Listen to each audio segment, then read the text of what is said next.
番組の途中ですが、簡単なアンケートを行います。On August 21st, 1819, a baby boy was born in Glasgow, Scotland. The second surviving son of his parents, William and Isabel, his birth was an event that history has largely come to regard as a mistake. Nonetheless, Alan Pinkerton was here to stay. Not stay in Scotland, though. After marrying his wife Joan in 1842, he emigrated to the United States at the ripe age of 23 to begin a career as a cooper that same year. He fell into detective work largely by accident. He was seemingly just chopping down trees one day in 1847 when he stumbled upon some local counterfeiters, and after spying on them for a bit, eventually reported them to the local sheriff, leading to their arrests. This led to a career in law enforcement, although what positions he actually held can be a bit hard to nail down on account of he was just some random dude in the 1850s and he didn't keep his LinkedIn up to date. Nonetheless, in 1850, he dropped all that and worked with Edward Rucker, a Chicago attorney who will not come up again in this video, to form a new private detective agency, the Northwestern Police Agency. This name, as you might be able to guess, sucks, and so it was soon changed to Pinkerton & Co., finally settling on the Pinkerton National Detective Agency. The reputation of the Pinkertons as detectives in the modern sense is an interesting one, namely because that's not really what anybody remembers them for in the present day. The Pinkertons became synonymous with illegal espionage and violent crackdowns on labor movements, although given the nature of subterfuge and deception involved, it can be hard to know a lot of the specifics and sources sometimes conflict. It doesn't help that, over the years, it became pretty beneficial to the organization to try and paint a prettier picture of their history, which is why a lot of people might not necessarily know who or what the Pinkertons were, but you've almost certainly been impacted by their legacy in one way or another. For example, according to their own website, the Pinkertons invented the mugshot and coined the term rogues gallery to describe their collection. Conspicuously, their website does not mention any events between 1870 and 1906, and for an organization that's 174 years old, it really gives the impression that they didn't do very much. And yeah, they do have a website. They're still an active organization, currently operating as a subsidiary of the Swedish company Securitas AB. They're considered precursors to both the Secret Service and the FBI, among others, were responsible for saving Lincoln from one assassination attempt, and the damage they did to labor organizers in the US set back workers' rights for decades, leaving it well behind most developed countries. And today, we're talking about them because of how they appear in 3 specific games: Red Dead Redemption 2, Process Elimination, and BioShock Infinite. It's always fascinating to me when a video game tries to incorporate a real-world organization, and honestly, the Pinkertons are especially unique because they seem like an organization that would be incorporated into more media. In a world where you can't throw a stone without hitting half a dozen network television shows about cops past and present, it's a little surprising that we don't have more media about some of the original American cops, particularly given some of the shit they got up to. And yet, it also makes sense. The Pinkertons' relationship with labor makes them a lot less sympathetic to the average person than modern police, and that's also interesting for a lot of reasons. Also, before we get properly into it, I have an announcement. I now have a Patreon. Prices and perks over there are the same as on YouTube for YouTube members, so if you want to support the channel but you don't want to have to be a YouTube member to do it, or you just prefer Patreon, that's now live over at patreon.com/theviveros. Link is in the description, and there'll be more info about that and some other changes to memberships at the end of the video. So, with all that out of the way, let's look at 3 examples of how the Pinkertons are portrayed in gaming, how reality compares, and what it says about how games can rewrite our history. Starting with Part 1. The Noble Detectives. We'll start with Process of Elimination, because it picks up straight off of a sanitized version of Alan Pinkerton in 1870 and basically ignores everything else. Posh Detective, this red-headed icon, 私にお任せなさい。この程度の暗号、ピンカートン家の名にかけて鮮やかに解いてみせますわ。 is his direct descendant and just the latest in a long line of detectives who loudly venerates her esteemed, aristocratic ancestry at every possible turn. She is, after all, here to restore the glory of the Pinkerton family name. Posh was likely born in the US, but moved to Japan and started Pinkerton Japan out of a dissatisfaction with the American branch's closure of their detective agency, and was invited to join the game's Detective Alliance as a result. The DA is like the Avengers of detectives in Japan, I guess. They all go off and solve crimes on their own in their own agencies, but sometimes they get called in to work together with the Alliance. Anyways, Posh's most notable in-game case is the case of the altered Mona Lisa, where a museum curator, outraged by the public's desire to see a blatantly fake copy of the Mona Lisa, coated the fake in flammable oil with the goal of killing the idiots who came to see it, although Posh was able to figure it out and put out the fire to save the day. This is itself a subtle nod to the past work of the Pinkertons, who escorted the painting across the Atlantic in 1962, again, according to their own website, which is itself a hilarious attempt to rewrite history. Like, come on, we're including a generic escort mission for a painting where nothing happened, but not the Homestead Strike or the Molly Maguires? Interesting. Anyways, Posh routinely brings up the Pinkertons and their glory. There's absolutely no mention of the negatives from her and no explanation given for why such an esteemed detective agency fell off over the course of the 20th century. And it's not even just in lore dumps either. Maybe the most jarring bit, and what became a running joke in my community while I was playing it on stream, you can find the VODs on the VODs channel in the description or in the card up top if you're curious, was how she just randomly dropped the Pinkertons into conversation for literally no reason. The most we get is a brief aside from Gourmet Detective while Posh is asleep, where she talks about how the Pinkertons were not perfect, but they still were heroes, which is a really interesting way to talk about the notorious kneecapping strikebreakers, but sure. 国家のために尽力し、評価もされたのに、縁を切られるとは皮肉ですよね、と。少女はかつての英雄の顛末に同情しつつ語った。私はピンカートンが英雄か悪かなんて議論するつもりはないわ。でも彼らが数多くの犯罪を解決したのは紛れもない事実。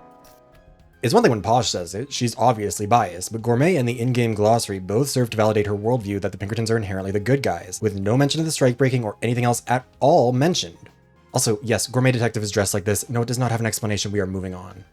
The Pinkertons were unique in a lot of ways, but for Posh's purposes, it's probably worth recognizing that Alan Pinkerton probably would have been on board with her as a detective. He actively sought to recruit not just women, but other marginalized people as detectives, specifically because it was not commonly done at the time, and it meant that those people could get access to a lot more information. Detective work was subterfuge work in the eyes of Pinkerton, and his logic paid off pretty fast. Kate Warren, the first female detective in the United States, played a pivotal role in preventing the 1861 Baltimore plot to assassinate President-elect Abraham Lincoln by infiltrating secessionist groups to uncover the plot and developing disguises to help get Lincoln to the White House. The Baltimore plot was what brought the Pinkertons from being a local organization to one with some national name brand recognition, and they served as part of the Union intelligence service throughout the duration of the Civil War. Pinkerton was strongly anti-slavery, even working alongside his agents to infiltrate the Confederates and nearly getting killed in the process. However, it's also worth remembering that, back then, spycraft and detective work were kinda just being made up as they went along. Back in the day, you used to just be able to say you knew what you were doing and everyone just had to be like, well, I guess we gotta take him at his word, enjoy your new career as the guy who was putting cocaine and radium in literally everything for a shocking amount of time before someone stopped him or whatever. Pinkerton himself was a Cooper. He had no formal training in being a cop or a spy, and his informal training consisted of what he remembered from his Scottish cop dad who died when he was 10, and depending on which source you ask, it led to a lot of mistakes during the Civil War. Apparently this was a particularly big issue when it came to troop numbers, which he supposedly consistently massively overestimated, leading to Union troops often being overly cautious out of fear of being outnumbered, even when they held the numbers advantage. Regardless though, the Pinkerton name was pretty popular around this point in time. Fought for the good guys, had all these great stories, saved the president, all kinds of stuff. He was rubbing elbows with the likes of Frederick Douglass and John Brown and served alongside Harriet Tubman in the Union Intelligence Service. This is the version of the legacy that Posh is pulling from, the part of the legacy that Alan Pinkerton himself was largely known for by the public during his lifetime. The part of the legacy that laid the groundwork for the Secret Service, who were formed in 1865 after the successful assassination attempt on Lincoln. Although, like the original Pinkerton, they were actually originally focused on taking down counterfeiters and didn't become presidential protectors until 1902 after President McKinley's assassination, because I guess once it happens a third time, you've actually got to do something about it. Given that JFK is the only president to be successfully assassinated in the subsequent 122 years, and given that Lincoln, Garfield, and McKinley were all assassinated between 1865 and 1901, that's a decent success record for the Secret Service. Although it is worth remembering that the only reason that streak didn't end in 2024 was basically pure luck. Also, while the Pinkertons were certainly still involved in anti-labor actions before Alan Pinkerton's death, like the Great Railroad Strike of 1877, that wasn't really what they were known for. They were known for being detectives. And Posh's connections to the Pinkertons aren't just surface level. She's pulling a lot of inspiration from Kate Warren, both in general as a female detective, but also specifically in terms of certain references. Posh's unique ability in-game is aesthetic eye, which, quote, allows her to gauge the quality of whatever she targets. This is possibly a reference to the argument between Warren and Pinkerton when she first asked to be hired as a detective. According to an old page on the Pinkerton website, during the argument, quote, Kate also noted, women have an eye for detail and are excellent observers. The website goes on to state that, quote, Kate argued her point of view eloquently, pointing out that women could be most useful in worming out secrets in many places which would be impossible for a male detective. A woman would be able to befriend the wives and girlfriends of suspected criminals and gain their confidence. Men become braggarts when they are around women who encourage them to boast. That's what Posh pulls from. She's not cracking coal miners' kneecaps, she's a refined, sophisticated detective along the lines of Kate Warren herself, a woman whose detective work in the Civil War and beyond largely depended on her ability to infiltrate elite circles by posing as one of them. Posh, likewise, is regularly able to use her keen eye and aristocratic upbringing to ingratiate herself among elites to get access to information nobody else can, and oftentimes goads men into revealing more than they intended. It's an extremely romanticized version of the Pinkerton legacy, and frankly, it's the version that the Pinkertons themselves probably wish they could tell. It's one that makes them look and sound like noble heroes. A tale of abolitionism, of recognizing women as equals in the workplace, and of defending American democracy against the secessionist South. And look, that's not part of the history of the Pinkertons. Like, Kate Warren was a real person. Nobody really disputes that Alan Pinkerton was an abolitionist or that his home was a stop on the Underground Railroad. His agency did help prevent the assassination of Lincoln and were major contributors to Union spy operations during the Civil War. The Pinkertons even did take down some serial killers, such as H.H. Holmes in 1894. And yet, it's also very much so not the full story. And it's arguably not the most important part of it either. Alan Pinkerton died in 1884, but his agency most certainly did not. In fact, after his death, it entered the era it's most commonly known for.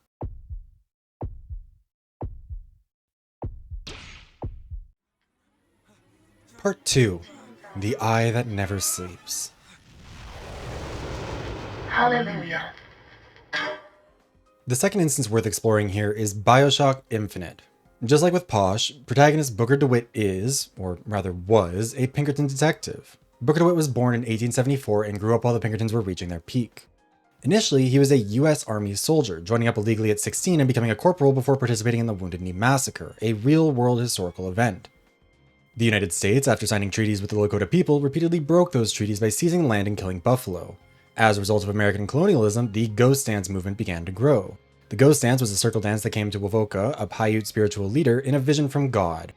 We won't get into everything about the Ghost Dance because I'm already going to be getting too sidetracked in this video, but the TLDR according to Wikipedia is that, quote, proper practice of the dance would reunite the living with spirits of the dead, bring the spirits to fight on their behalf, end American westward expansion, and bring peace, prosperity, and unity to Native American peoples throughout the region. Now, if you're the US government, this is bad news because it gets in the way of your whole Manifest Destiny thing, and also it tends to be a bit of a precursor to war given that it's ostensibly summoning allies. Alternatively, if you're a Native American, it's a dance you do to try and manifest not being genocided by the American government and a return to the days before Europeans had been slaughtering them all with machine guns. This is pretty understandable, given that the American government responded to the Ghost Dance gaining popularity in South Dakota by trying to arrest Sitting Bull on the grounds that he might eventually join the movement. When he resisted, they used force to try to illegally, unconstitutionally arrest him. When a Lakota man named Catch the Bear shot the lieutenant who was trying to kidnap the Standing Rock leader, they executed Sitting Bull by shooting him in the head and chest. This led to Wounded Knee, where US soldiers, including Booker DeWitt in BioShock Infinite's timeline, disarmed and then slaughtered hundreds of Lakota people, primarily women and children. DeWitt, who was partially Native American himself, went around burning teepees and scalping the dead men, women, and children to try and prove he was more white than Native. Like 19 soldiers in the real-world Wounded Knee, DeWitt was awarded the Medal of Honor for his enthusiasm for genocide. Although unlike most people involved, he apparently became wrought with guilt afterwards. He was going to be baptized to try and wipe away the sins he had committed, but backed out at the last minute because he decided that a river couldn't wash away what he'd done. Instead, 2 years later at the age of 18, he became a Pinkerton. One who, according to the BioShock wiki, developed a reputation for, quote, ending labor strikes using extreme violence. Do you know how intense you have to be as a Pinkerton for that to be your legacy? If not, don't worry, we'll get to the homestead strike soon. Point is that it's like being known for being extremely racist as a Klansman. The extreme is already the norm, so if you're notable for it, you're on a whole other level. Soon though, he was kicked out of the Pinkertons and became a private detective, coinciding with the 1893 Anti-Pinkerton Act, which banned the US government from employing Pinkertons as a result of the 1892 homestead strike. And it's from here that we pick up Booker's story in the game. While he has a lot of expressed, explicit trauma from his time as a soldier and the atrocities he committed at Wounded Knee, his time as a Pinkerton really isn't ever brought up aside from explaining how he transitioned from soldier to detective. The Pinkertons didn't make him violent, he was already violent. They made him a detective, but they also kicked him out, probably for his drunkenness as that was also a real-world policy of the Pinkertons. The violence he committed against the working class and organized labor is conspicuously left out of the discussion of the game, which is particularly notable given the story of BioShock Infinite. DeWitt ends up aligned with the revolution of the working class, the Vox Populi, an anti-racist egalitarian movement. Not only is it notable that DeWitt's history as a Pinkerton is never really brought up, given that he spent at least a year or so breaking the kneecaps of people like Daisy Fitzroy, but also given that Alan Pinkerton was actually a weirdly committed abolitionist who probably also would have opposed Comstock. The original Pinkerton was, as a young man in Scotland, a Chartist, part of a movement calling for political reform in the UK.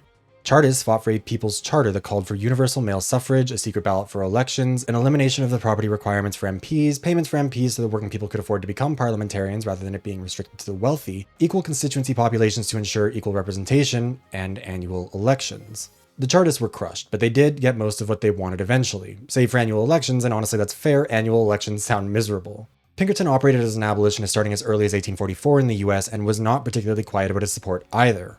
His home in Dundee was a stop on the Underground Railroad. When Illinois held a constitutional convention in 1848, Pinkerton ran as a candidate of the Abolitionist Liberty Party, an act that got him kicked out of the Dundee Baptist Church after the minister branded him a drunk. Eventually, he moved to Chicago, where he continued helping escaped slaves, with Frank Moore writing that, quote, "In March 1859, he helped John Brown and a party of slaves escape to Canada. Later that same day, Pinkerton addressed the Cook County Bar Association and raised $400 for Brown." According to Richard Junger's book, Pinkerton was meeting personally with John Brown, Frederick Douglass, and more notable abolitionists to provide Brown with supplies. According to Mary Jones, wife of one of the other men in the group, John Brown was likely hanged in one of the suits that Pinkerton's group had bought for him. And yet, that's not really the Pinkertons that Booker was part of. The part that Booker was part of was the violently anti-labor part. And while that wasn't really what defined the Pinkertons' reputation until after Allan Pinkerton's death, Pinkerton's personal politics here do matter. He himself claimed to be pro-labor but anti-union, which might sound contradictory because it is, but it's worth exploring how he justified himself. And thankfully, the man was a prolific writer. The year after the 1877 railroad strike, Pinkerton wrote a book titled Strikers, Communists, Tramps, and Detectives, which sounds like ingredients for a good time right up until that last bit, where his personal worldview is expanded upon in more detail.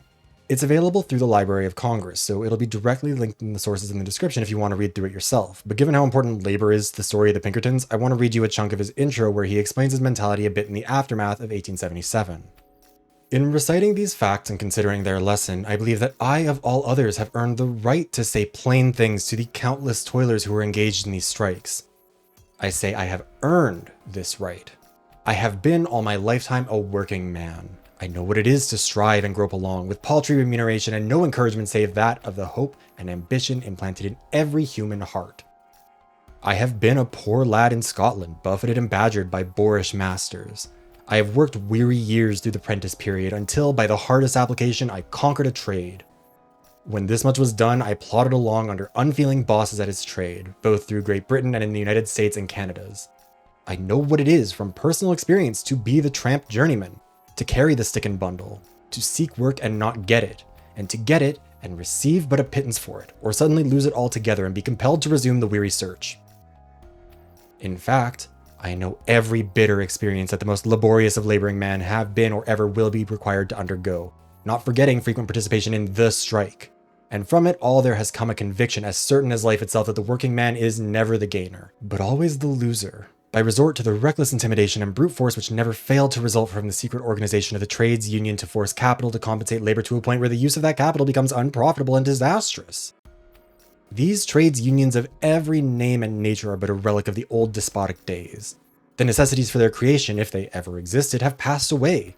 In American citizenship, there exists all the essentials to make success in the life of every man not only possible, but probable.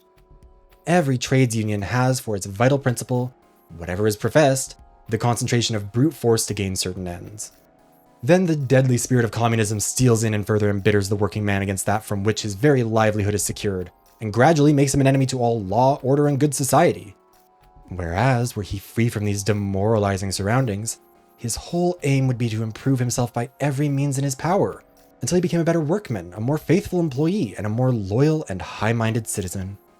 And it will be found true the world over that in just the proportion that all classes of working men refuse to be coerced and embittered by these pernicious societies, in just that proportion do they rise above their previous conditions and reach a nobler and happier condition of life. Modernize the language a bit, and this man sounds like your dumbest uncle at Thanksgiving, ranting about how I worked hard and suffered to get here. Why should anyone else get a handout? Ignoring the countless ways that his generation was aided by a welfare state that they have since systematically dismantled. Basically, Pinkerton's mentality was, I'm pro-worker, except fuck the unions that advocate on behalf of workers, and also the communists are just spreading a politics of resentment that makes workers depressed and miserable. Who needs either of them when you have American citizenship? He thought it was fair to want good wages, but not such good wages that the company was unprofitable. Conspicuously absent here, as is the case whenever a rich man criticizes the workers for wanting fair pay, is any critique of executives like Andrew Carnegie, who would later hire the Pinkertons to crack the Homestead strike, for paying themselves a fortune off the back of the labor of these people. He was also a very pull yourself up by your bootstraps kind of guy, as demonstrated by this later passage. But on the other hand, I would as rigorously hold the working man to his duty. With the numberless opportunities for the bettering of one's condition, which in these times every country, and particularly this country, affords, there is no excuse for other than a straightforward, honest, and honorable course on the part of any man, capitalist or laborer. No man who is able to labor at all is unable, by persistent honesty and persistent frugality, to, in time, secure a fair competence and a fair measure of life's amenities and pleasures. In other words, he was anti-labor. If you're not succeeding, you're either too stupid to budget or too lazy to work, and you've got to do it on your own. But where does Booker DeWitt enter the picture? Part 3. Poking the eye that never sleeps. The show is about to begin. Ah, DeWitt, my boy. You know, the best kind of interview is one where the applicant doesn't know he's being evaluated. But I've watched you since the other day at the lottery. You're a brute. And in times like this, I could use a brute. What do you want, Fink? Labor unrest is coming to it. Now, Fitzroy has got the jungle all riled up. A man like me could have use of an old Pinkerton like you. So, Booker DeWitt joined the Pinkertons in 1892, 8 years after the death of Pinkerton, and the agency by that point was firmly entrenched in violent anti-labor tendencies. Booker's record with the Pinkertons is extremely minimal, and not nearly as explicit as his history as a soldier, but we also don't need to be professional historians to put 2 and 2 together here. Booker was a Pinkerton from early 1892 to some point prior to 1894. It's not hard to identify that his reputation for extreme violence and breaking strikes would have originated from the 1892 Homestead Strike. This section is going to quote heavily from Paul Krause's book, The Battle for Homestead 1880 to 1892 Politics, Culture, and Steel, which is available through the Internet Archive if you'd like to read it yourself. Sources, as always, are in the description. Now, to explain 1892, we have to go back a little bit to 1876, when the Amalgamated Association of Iron and Steel Workers Union, or AA for short, was formed. They had organized the Homestead Steelworks of Homestead, Pennsylvania in 1882, which were owned by the Carnegie Steel Company. If that name sounds familiar, you might recognize it from Carnegie Hall. It's the same Andrew Carnegie, coincidentally also a Scottish immigrant like Pinkerton. The first strike happened in 1882 to prevent what were called yellow dog contracts that employees sign that commit them to never joining a union. These became illegal in the US in 1932, which is why instead of banning them, they now make you watch a ton of anti-union training videos and participate in anti-union mandatory meetings instead. AA won the first round of strikes, and then came back in 1889 for round 2, which they also won, even though it somehow resulted in lower wages. The third round in 1892 was the result of needing to renegotiate that 1889 contract, and there was a specific commitment to keep the strike organized. The disorganization and chaos of the railroad strikes in 1877 and 1886 had been part of what enabled the Pinkertons to crack those, and AA didn't want the same to happen to them. Carnegie was publicly pro-union and opposed to strikebreakers, but in reality held politics more similar to Pinkerton himself. These darn unions only get in the way of what's really in the best interest of workers, which is the profit of capital. And Carnegie was hoping to use the 1892 negotiations to break the union. The factory was doing well and profits were up, so the AA asked for wage increases. Carnegie, via the anti-union industrialist he'd hired to run the company, Henry Frick, instead pushed for a 22% wage cut and the removal of a bunch of positions from the union. Carnegie pretended that his opposition to AA was that it was an elitist organization. Again, think back to Pinkerton describing unions as a relic of the old despotic days. It's not literally true that every single accusation is a confession when it comes to anti-union rhetoric from the rich, but if you assume so until proven otherwise, you'll steer pretty true.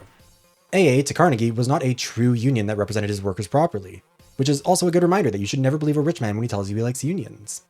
They don't. They like controlled opposition in the form of a union that pretends to represent workers while actually acting in the company's best interests.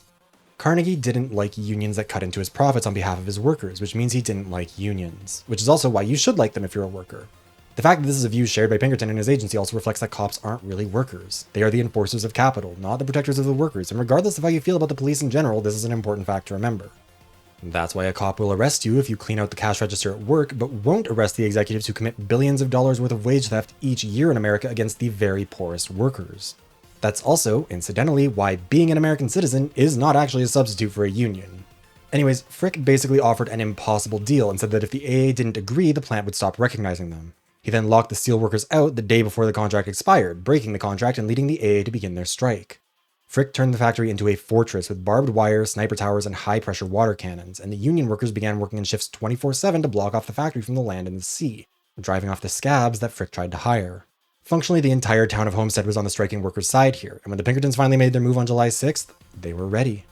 300 or so Pinkertons loaded up onto boats and tried to land at Homestead at 4 a.m. that morning to try and get into town under the cover of darkness.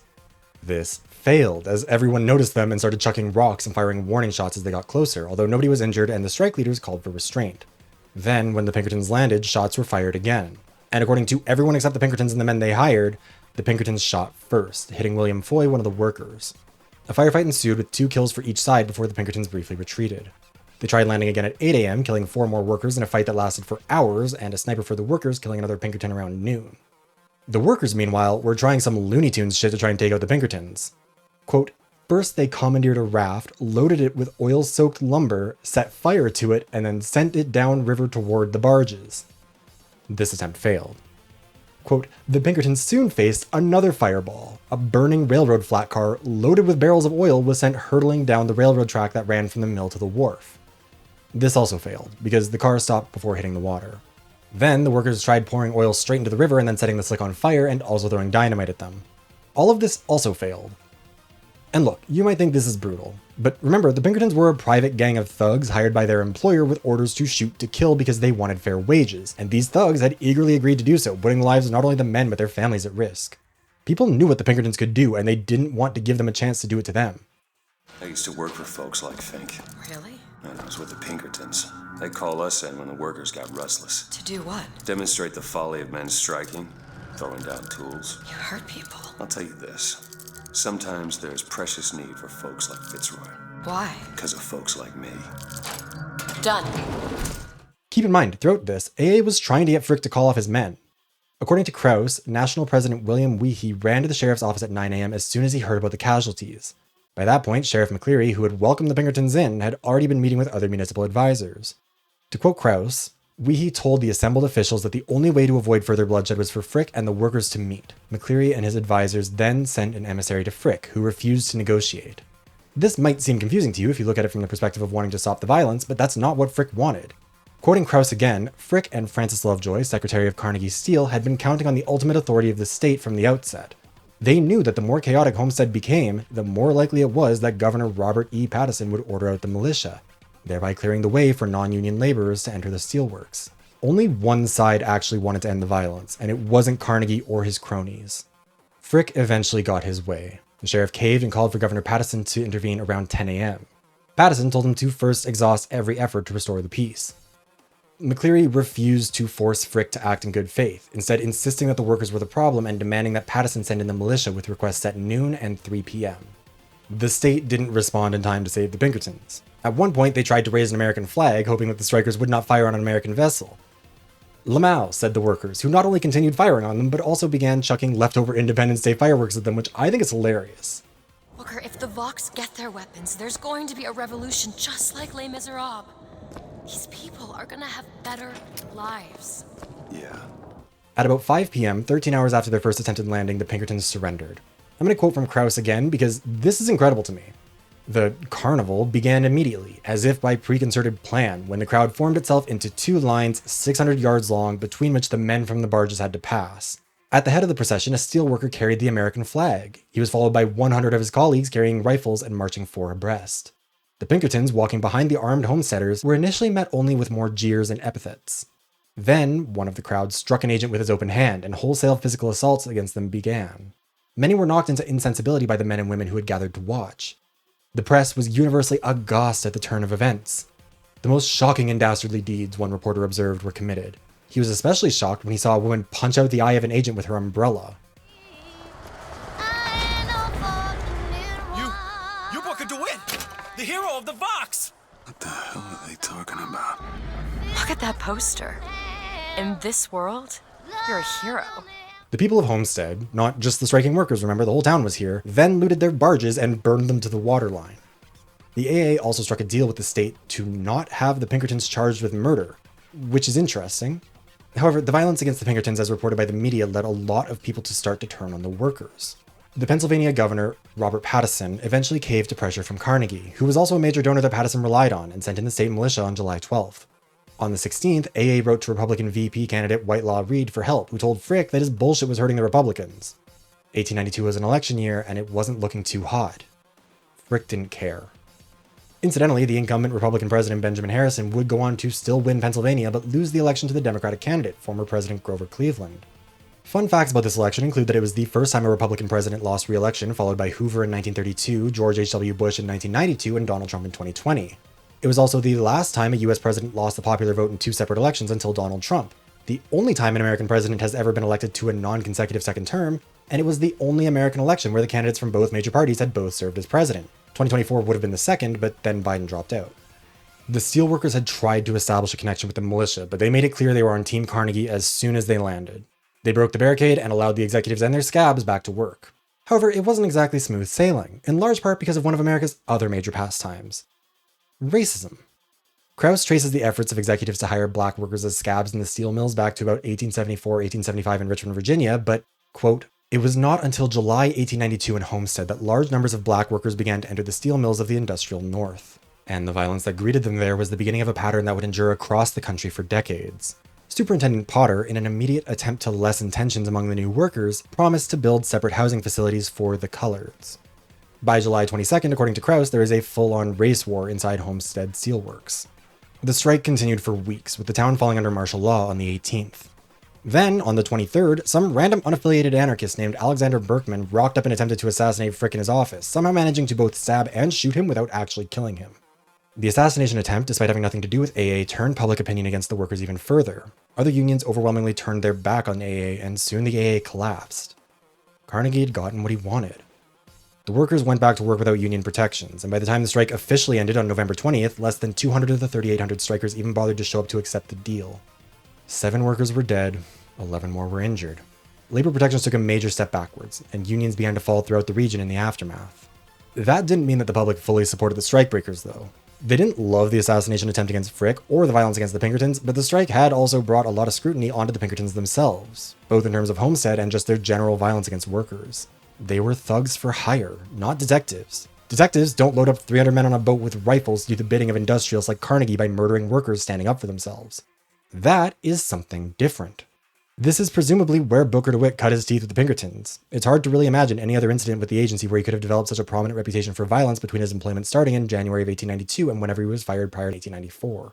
The Anti-Pinkerton Act was passed in 1893, as mentioned earlier, barring the US government from ever employing the Pinkertons or any similar organization. Notably, this does not include private mercenary groups like Blackwater, which is why the US government has been allowed to hire them to kill innocent people in the Middle East. It's possible that Booker wasn't actually fired in universe for his drinking. Maybe it was because, in that story, his excessive violence played an integral role in drawing attention to the Pinkertons and leading to the 1893 legislation. Given how violent he was in Wounded Knee, it's not impossible to believe. However, regardless of his specific role with the Pinkertons, we know it was especially brutal. And yet, unlike with Wounded Knee, he seemingly feels no guilt. The Pinkertons then are treated as no more than a stepping stone for Booker, and that's not uncommon. The Pinkertons themselves gloss over this entire period, and anti-labor organizations and organizers often treat these sorts of actions as something that can just kind of slide off the bottom of the resume. There's a reason why Process of Elimination, which unquestioningly views them as heroes, straight up ignores this period of history. These people are only able to be effective at their tasks if you don't know what they truly are. Back in Alan Pinkerton's day, they benefited from a lot of good PR. Their work with Lincoln, the Civil War era spying, the abolitionism, etc. But those days were gone. From this point on, their reputation was as violent corporate thugs, and it's hard to overlook once you know about it. Once you're evil, it's hard to shake that stigma. But maybe you can do what the Pinkertons did and try and shift that alignment just enough to keep getting away with it. Part 4. The Lawful Evil. So, you were there, Javier. What really happened on that boat? We had the money, it seemed fine. Then suddenly they were everywhere. Bounty hunters? No, Pinkertons. It was crazy. Raining bullets. A key theme, maybe the key theme of the Red Dead Redemption games, is that there's really no heroes. In Red Dead Redemption, John Marston is a bad man who did some bad things, but he's trying to do right by going clean until his wife and son are kidnapped by the FBI, who demand he hunt down his former friends from when he was part of the Vanderlyn gang. In the sequel, we travel back in time and play through the story of Arthur Morgan during the final days of the Vanderlyn gang. In the first game, the Pinkertons aren't present. At least, not directly. Their government successors, the FBI, are the true antagonists of the story, and a former top Pinkerton agent leads them. But the Pinkertons themselves don't enter the narrative by name until the sequel. So what happened? Well, the Pinkertons weren't just executing workers in broad daylight for standing up for their rights in the late 1800s. In the West in particular, they were also hunting down outlaws. Not because they felt it was morally right or anything, but for the same reason they were breaking strikes in the East. The wealthy would pay them to be thugs, and in the West that meant a lot of train robbers and the like. That's a big part of the Pinkerton legacy too. Part of what got them their start was working with railroad companies as private detectives, as it was cheaper for them to hire a private contractor than to employ their own police. That was actually how Alan Pinkerton met Abraham Lincoln. Pinkerton solved some train robberies for the Illinois Central Railroad, a company that Lincoln also occasionally represented as a lawyer. That's where the Vanderlyn gang's story intersects with the Pinkertons. After a failed ferry robbery, the gang realizes they can't keep doing this for much longer and need a way out of the gang life. See, the West was very much so still wild at this point in time, with government control being spotty at best, but people could tell that this was coming to an end sooner rather than later. That's why the Pinkertons are your antagonists in 2, while the FBI are the antagonists in 1. Just like how the FBI supplanted the Pinkertons in real life, they also replaced them as a threat to the people of the West who ran afoul of the nebulously defined and inconsistently enforced law of the land. This is made most clear through Edgar Ross, who serves as a senior agent of the Pinkertons in most of 2 before becoming chief of the FBI, originally just named the Bureau of Investigation, at the end of the game, a role he plays throughout 1 as the primary antagonist. The Vanderlyn gang rob a train to make their money at the beginning of the game, but the train is owned by Leviticus Cornwall, a rich oil tycoon, and he's the one who hires the Pinkertons to take on the Vanderlyn gang. Throughout the game, the Pinkertons are in constant pursuit of the gang, setting aside a brief stint in Cuba, and while it starts out as one of Dutch's many paranoid fears, it soon becomes clear that one of the men in the group is a Pinkerton informant. This is also something important to remember about the Pinkertons. They were massive infiltrators.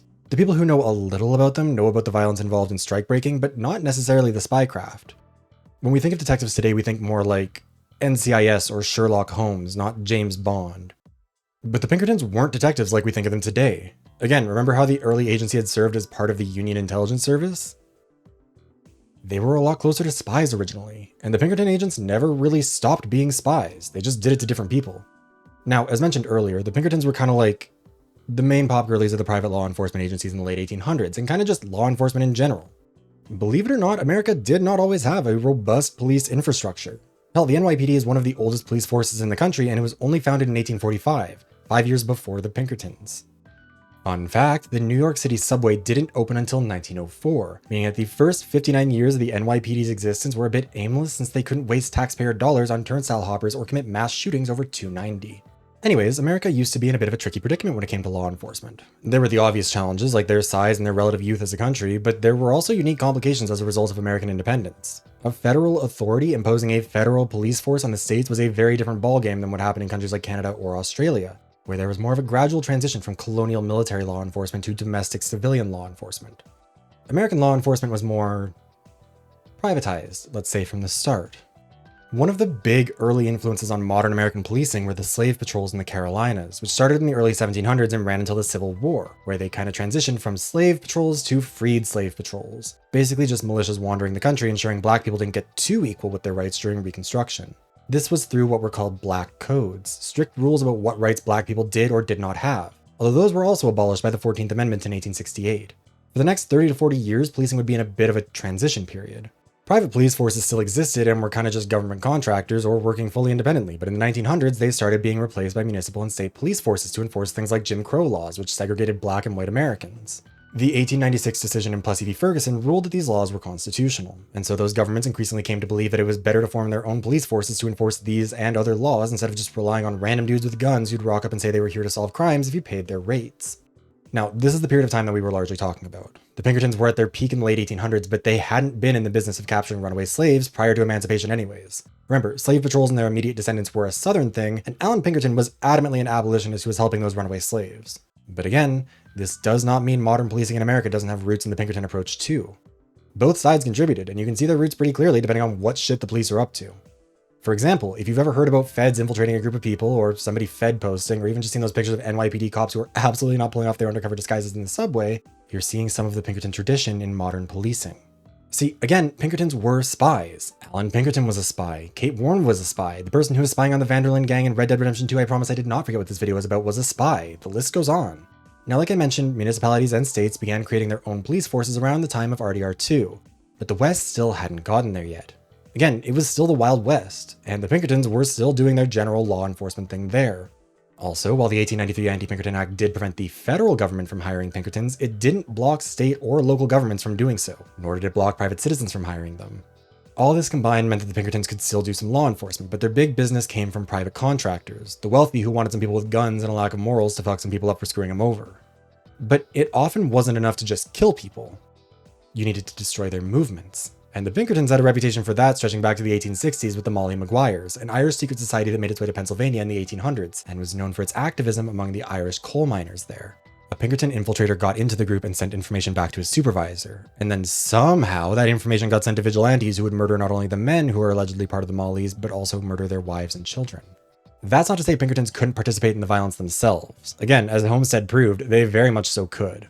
There's the 1877 railroad strike, there was the 1870 murder of Jesse James's 8-year-old brother and maiming of his mother by blowing off her arm, there was the 1914 Ludlow massacre, the list goes on and on.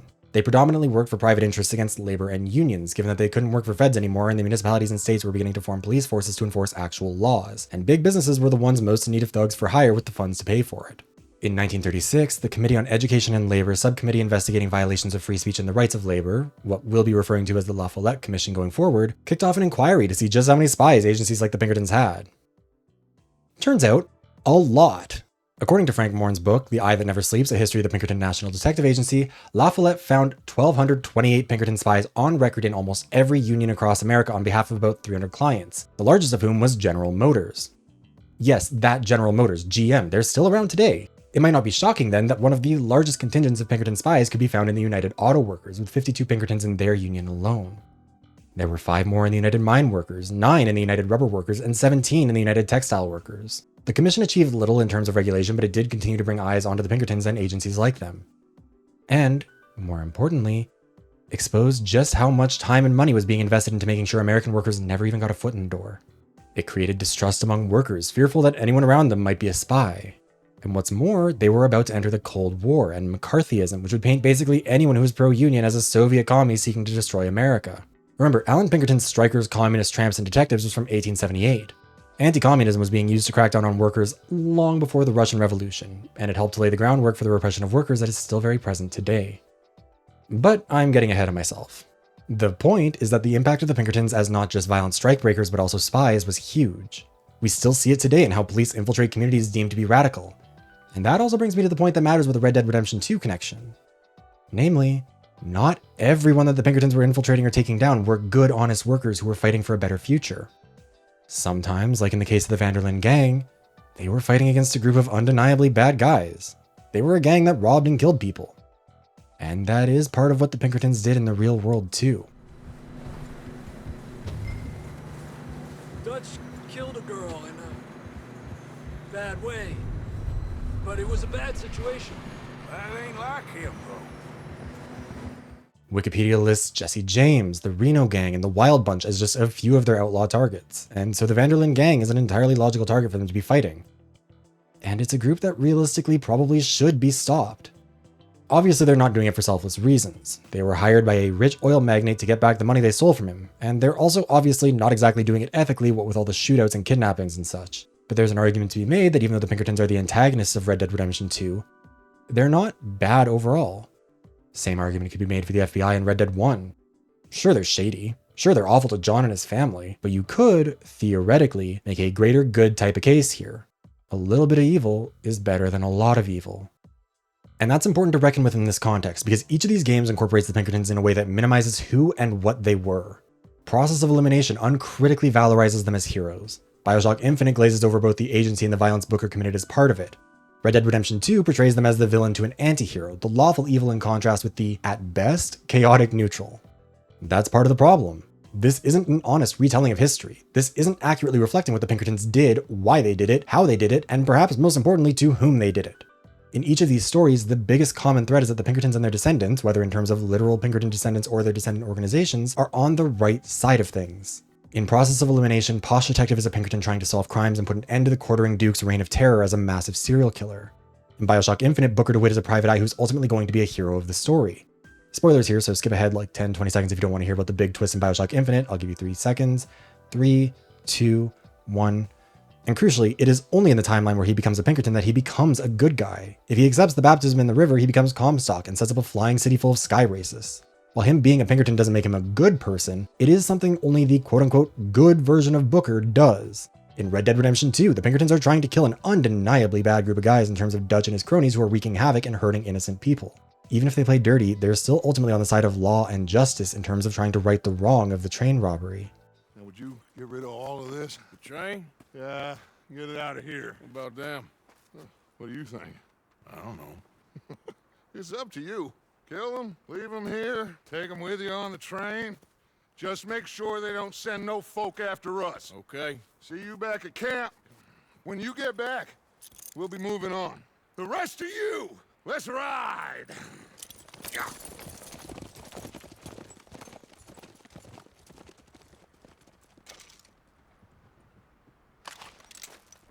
And that's not the truth of the Pinkertons.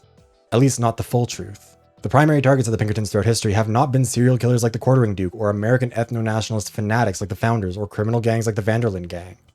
The Pinkertons were and remain an organization committed aggressively to anti-labor action. They were violently breaking strikes, they were committing domestic espionage on behalf of private interests against working class people, and more often than not, they were definitely not on the side of justice. And you might be thinking, how can you say that so definitively?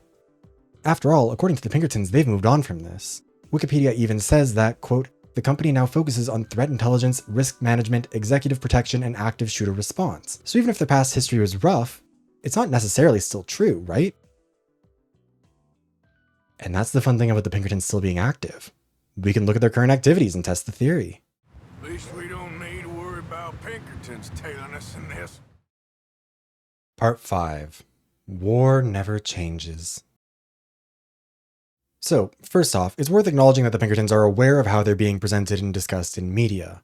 They actually sued Rockstar for their portrayal in Red Dead 2, although their parent company eventually dropped the claim. I'm bringing this up because I just want to make it clear that I do not want to die and have no plans to stop creating or posting content anytime in the near future. We're all clear on that? Alright, so let's talk about what the Pinkertons have shown up in the news for in recent years. In 2018, the Pinkertons were hired by Frontier Communications, a telecommunications company in the Virginias, to provide protection after baselessly accusing the striking communications worker of America of cutting their cables with either shotguns or axes and driving around recklessly. Importantly, this is not proven. The Pinkertons also complain that the striking workers were abusing them, which is maybe the funniest thing I think I've ever heard of. Anyways, important to note that the only evidence of violence during the strike at the time that Frontier hired the Pinkertons was when one of the scabs, which for the uninitiated, probably should have defined this sooner, I'm sorry, is the term for the non-union workers hired by the company during a strike who crossed the picket line to continue providing labor and undermining the strike, pulled out a gun and threatened a union worker with it. In 2020, Amazon had hired Pinkertons to surveil their workers in Europe and infiltrate the workforce to spy on them. Motherboard reported that leaked documents revealed the spies were sent into a Wrocław, Poland warehouse to identify workers who were being, quote, coached in their interviews. No evidence was found. Now, you might think that that's not really that much, and that Amazon probably doesn't have much to hide here. If that were true though, why would an Amazon spokesperson lie about it? When asked for comment, Lisa Lewandowski said, quote, we have business partnerships with specialist companies for many different reasons. In the case of Pinkerton, to secure high-value shipments in transit. We do not use our partners to gather intelligence on warehouse workers. All activities we undertake are fully in line with local laws and conducted with the full knowledge and support of local authorities. Lisa. Come on, Lisa. It's giving very, my I do not employ the most notorious anti-labor gang of thugs in modern history to spy on my employees t-shirt is raising a lot of questions already answered by my t-shirt, Lisa.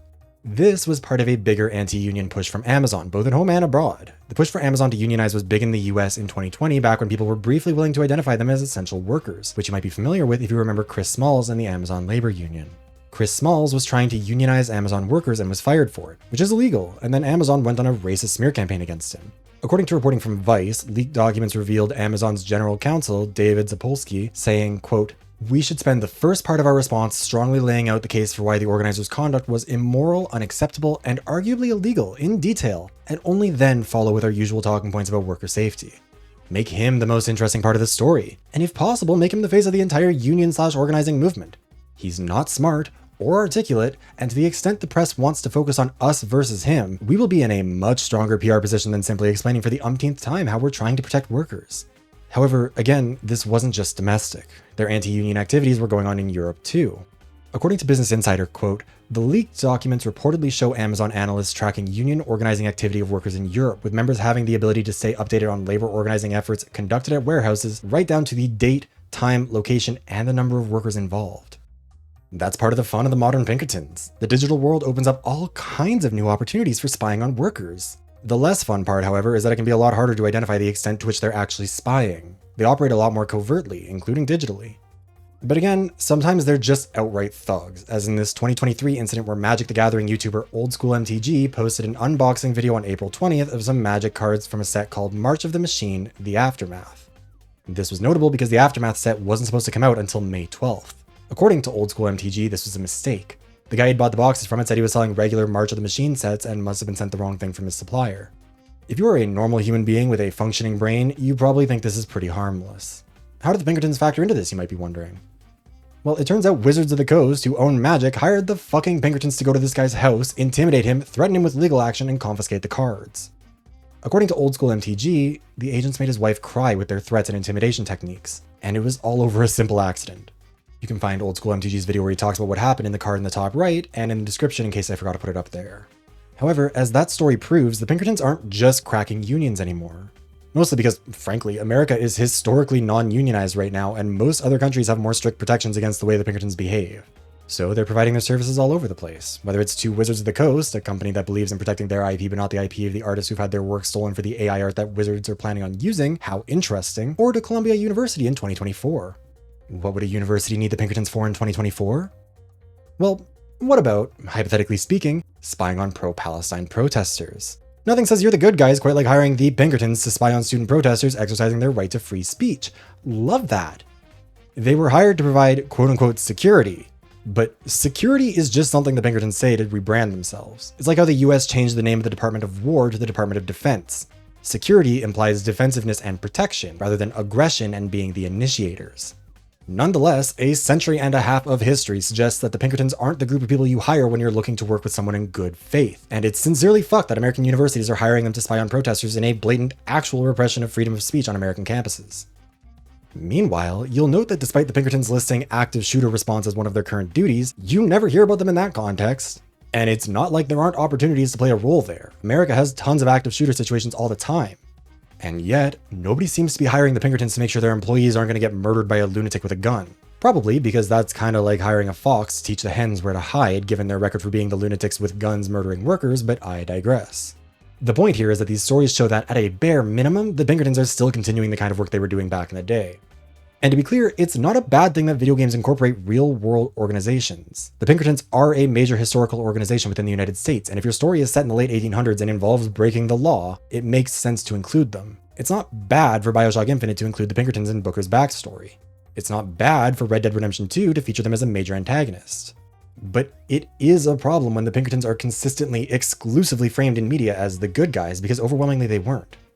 To be clear, they did do some good in their early days in terms of uncovering the Baltimore plot or spying on Confederates or aiding abolitionists, but that part of the history isn't what these games are using.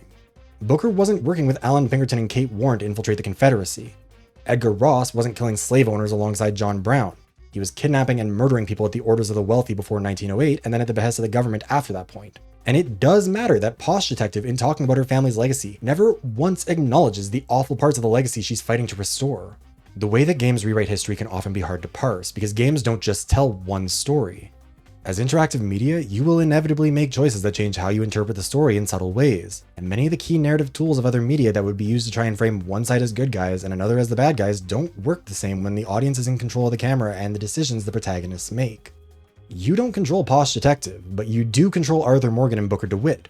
And the Red Dead games explicitly have a built-in honor system that codifies whether your Wild West gunslinging gang member is a good or bad person, which in turn is going to affect how you interpret the Pinkertons' actions against him. You might play him as a bit of a Robin Hood type character, or you might play him as a straight up asshole who's tying random people from the nearest bar onto train tracks for fun. The static elements are things like player backstories or antagonists, and that's where the revisionism happens. Process of Elimination includes a whole glossary page on the Pinkertons that never makes mention of any of the atrocities. BioShock Infinite very deliberately glosses over Booker's time with the Pinkertons, but makes it clear he still was a Pinkerton, and that he is ultimately now fighting on the right side, and leaves the rest up to you. Red Dead Redemption 2 makes the Pinkertons your enemies throughout the game and doesn't shy away from showing them doing some fucked up stuff, but it also justifies their actions by contrasting them with Dutch, a man who is slowly losing his mind and becoming more violent and dangerous in the process, making the Pinkertons' actions seem more and more justified. However, it's also necessary to ask why this is being done. Why do these games frame the Pinkertons the way they do? Process of Elimination doesn't need to acknowledge them at all, but it makes an effort to do so. Why? Well, it's a game about detectives and invokes other historical detectives as well, but probably more relevantly, it's from Japan. I honestly think that that one is just a case of a foreign team maybe not realizing the implications of the organization they were including, which isn't hard to imagine because resources about the Pinkertons are relatively scarce, and that's probably especially true in Japanese. I found most of my sources for this video by starting at Wikipedia and scrolling down to the reference sources at the bottom to try and find old books from the Library of Congress and Internet Archive that would be useful, and a lot of those books aren't exactly New York Times bestsellers available in 26 languages. When it comes to BioShock Infinite and Red Dead 2 though, I think it's a bit more complicated. I don't think the developers are deliberately trying to carry water for the Pinkertons, obviously. They don't exactly frame them as positively as the people who have actually tried to carry water for them, like the 2014 Canadian show The Pinkertons, which is a thing that exists for some reason. But they still seem afraid, almost, to reckon with the labor stuff. And that's where I think a lot of this comes from. A lot of people don't know how to talk about labor, whether in media or in general. The Pinkertons aren't exactly taught about in schools, and the legacy they leave behind is one of brutally crushing unions. And given how much sway money has in politics in America, plus how many of those modern moneyed interests directly benefit from the Pinkertons' actions in the past, plus how many of them are still trying to crack unions and don't want more attention drawn to the strategies they use, there's really no interest from the wealthy or the politicians they buy in favor of changing that.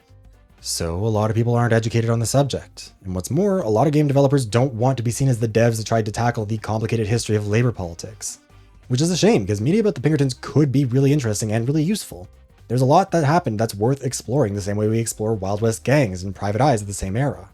Gaming in particular seems to struggle with this, probably due in no small part to gaming being one of the few creative industries in America with very little union involvement compared to actors, writers, and other artists. Nobody wants to be the guy who pitches the game where you play as a valiant labor leader fighting off the evil corporate overlords and the Pinkerton thugs they send after you, because that might make some evil corporate overlords concerned that you're thinking a little too much. The only game I can think of that really does explore labor in this way, and very much so includes the warts and all side of unions as well, is Disco Elysium. And that game was amazing. It was great. I think part of what hinders gaming as a medium is that we so rarely get those kinds of stories, and it's a shame that thanks to corporate bullshit at Zaum, we'll probably never get the planned sequel. And that's not to say that we don't also need our Bioshock Infinites or our Process of Eliminations or our Red Dead Redemption 2s either. Those games are also great in their own ways and for their own purposes. None of them were trying to tell an authentic story of the Pinkertons. They're not really the focus of the story, and I'm not trying to say they're bad or like immoral games for failing to do so. Bioshock Infinite's not as deep as it sometimes thinks it is, but I do think it's a really fascinating exploration of American evangelical nationalism that is still doing something controversial by invoking things like the Battle of Wounded Knee. Not that it necessarily does so in a good way, but at least it's trying, I guess. Red Dead Redemption is a tale about redemption and bad people doing the best they can. And I think that both games do that beautifully in their own ways despite their flaws. Process of Elimination is about... well, I honestly still don't really know. Check back in a couple months when I finally figure out how I feel about it so I can make a video on it, but it's still a really good game overall that tackles some very intense themes that I can't describe because they're spoilers. These aren't bad games because of how they handle the Pinkertons, nor are games like Disco Elysium inherently better purely because they have deeper, more interesting politics. It takes all kinds to make an industry, and there's not one single correct story. The point of all of this is to identify how these games still play a role in rewriting history. How the presentation of the Pinkertons is a microcosm for how other groups are presented in media in ways that the narrative frames so unquestioningly that it leads the audience to believe that it should be accepted as fact when it really shouldn't be. It's about how the lack of education on a topic like labor leads to media that makes mistakes that can be passed on to the audience, and how the failures to present the past honestly can affect how we see the present. The main reason why this video was so long was because I couldn't just be like, hey guys, remember the Homestead Strike of 1892? That's what Booker DeWitt was up to. Because most people probably won't know what happened in Homestead, Pennsylvania in 1892 off the top of their heads. Also, I will say, watching Drew Gooden's Everybody Wants to Waste Your Time video while I was in the middle of making this one did cause me a bit of an existential crisis about it as I was watching the word count keep ticking up. However, this problem is not specific to the Pinkertons. Frankly, the only reason this video is not titled something like The US Army and How Games Rewrite History is that that's a bigger can of worms. The Pinkertons are rarely referenced in media, and when they are, it's usually not done great. And that makes them a useful case study for a problem that very much so does not stop with them. You can see it in how law enforcement in general and the agency's direct descendants like the FBI and Secret Service in particular are presented in media. You can see it in how labor is excluded from the narrative in so much media even when it's a really relevant part of the story. You can see it in how developers are retelling the stories as they've been taught them. And that's why it's important to experience media with a critical eye. To ensure that, when you retell the story down the road, you're not just repeating someone else's mistake. I know why you've come, false shepherd. I see every sin that blackens your soul. Wounded Knee, the Pinkertons, the drinking, the gambling, and of course, Anna. And that's where this video is going to end. Thank you for watching, and if you've enjoyed the video, be sure to like, comment, and subscribe. If you really liked it, you can become a channel member for $5 a month either by clicking the join button below or by heading to patreon.com/theviveros. You can find both of those in the description. If I somehow do end up hearing from the Pinkertons, I'll be sure to let you guys know, and if I suddenly disappear, know that it was not by choice. But otherwise, the next video should be the Cyberpunk 2077 video that my channel members chose for September. Initially, the plan was for that video to come out on September 27th, but for a number of reasons, it'll be coming out probably on October 4th. That'll also be the day I start my 2-year anniversary Donathon, so it'll be an exciting day all around. Donathon rewards will be posted around the start of October, and since this is probably the final September video, I'll also let you know what topics will be part of the October members' choice poll. First is how Overwatch is hostile to new players. A returning topic from April and June, this one would focus on how Overwatch has become increasingly hostile to new players as well as what can be done about it. If this video places 3rd or lower, it'll be eliminated. Next is what is Overwatch supposed to be? A returning topic from January, August, and the first May polls, this video would try and answer the question of what Overwatch is supposed to be as a game and what it would have to do to achieve that. If this topic places 3rd or lower, it'll be eliminated. Next, there's a defensive V3. A returning topic from August and September, this video would be my best effort to argue for why Danganronpa V3 is good, or that it at least doesn't deserve as much hate as it gets. Then there's how microtransactions are hurting character design. A new topic for October, this one would be about how the live service microtransaction heavy model hurts character design by forcing standardization rather than enabling creativity.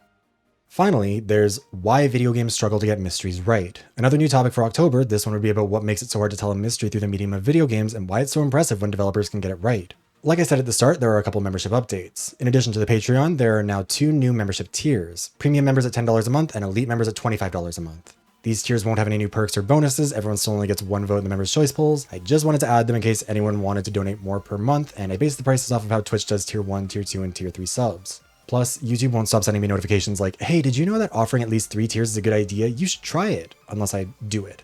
It's purely optional, so if you're currently a member or considering becoming one, you can still get all the same perks for $5 a month. If you've been a channel member in the past on YouTube and want to become one on Patreon instead, be sure to let me know on Patreon what your username is so I can update my records and keep track of how long people have been members for. Speaking of, thank you to all of my lovely channel members. Mini Q, Olesp, Cage the Orc, Fish Toast, Alex Stone, Nemo the Survivor, Destiny, Yoshi of the Wire, CatLover192, Cadence, Windex the Great, V, Leathers, Gavost, Marsh Alice, Crimson Cyclo, Good Guy Luis, Corey, Hallucigeno, MV, The Only Enigma, Hazmat Bad at Games, Mariah, Amon Dadley, and Rendell. Whether you're a channel member, a subscriber, or just clicked on this video out of curiosity, thank you very much for watching, and I hope I'll see you around again soon.